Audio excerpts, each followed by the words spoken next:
Hi, you're just in time. I'm Pastor Tony, Senior Pastor of Refuge Community Church. You're just in time for another segment of The Grass is Always Growing. Come with me to where we're going to sit down.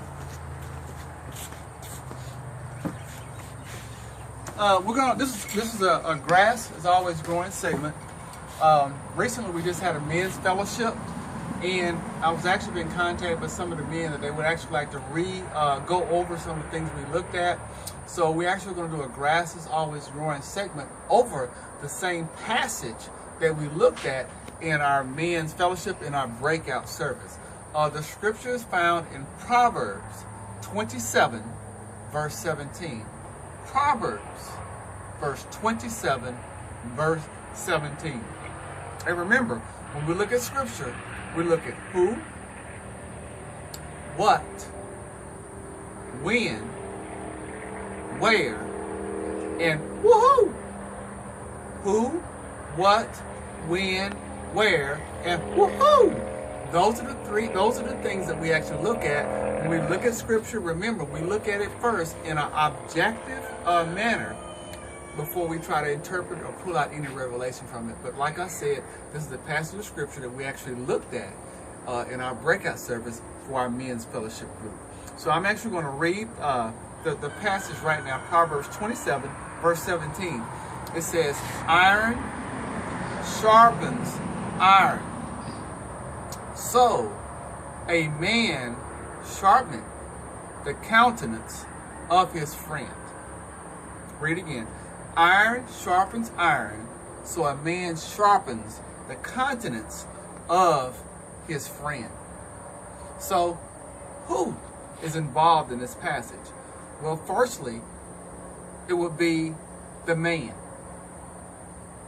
The second who would be, the end result would be his friend. The what would be the iron, because the iron is what? Being sharpened. Also, something else is taking place is on the other side of the passage is the man sharpens. So the iron sharpens and the man sharpens. Okay, the when would be, when is this taking place? This is taking place after the sharpening. Where this is taking place, the place, the space, the where is continence. It's taking place in the continence of the friend of the man. Now, the scripture says, iron sharpens iron, so a man sharpens the countenance of his friend. It's another comparison. So you look at iron itself being used to sharpen iron, and it's compared to how a man can sharpen the countenance of his friend. Now, this reminds me of a story. I'm actually here in the country, and as a child, I would watch my grandfather on his very porch. One of the things he would do is sit up in the evenings, and he would cross his legs. And he would get a stone, and he would get his knives, and he would sharpen his knives on the stone. He put a little bit of oil on the stone, and he sharpened the knives. The stone actually would wear down part of the knife, which would make it a very, very thin piece of metal, and it would make it very, very sharp. So the stone would actually sharpen the knife by actually what? Wearing it down. So in this scripture, it says that the iron sharpens the iron. In the same way, a man can sharpen the countenance of his friend. So what does it mean to be countenance? We're talking about a countenance that can be sharpened. What does that mean?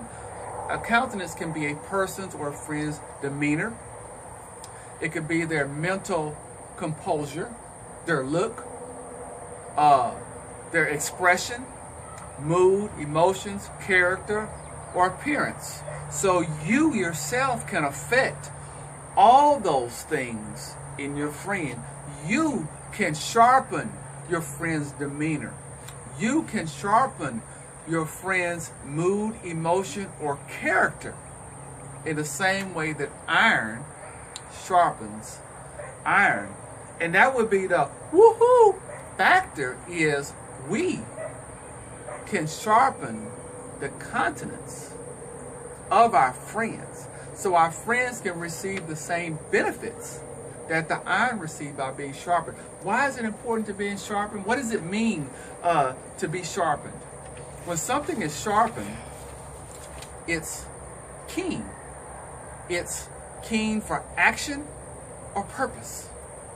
So we can affect the countenance or demeanor of our friends and make them fit for more of God's use.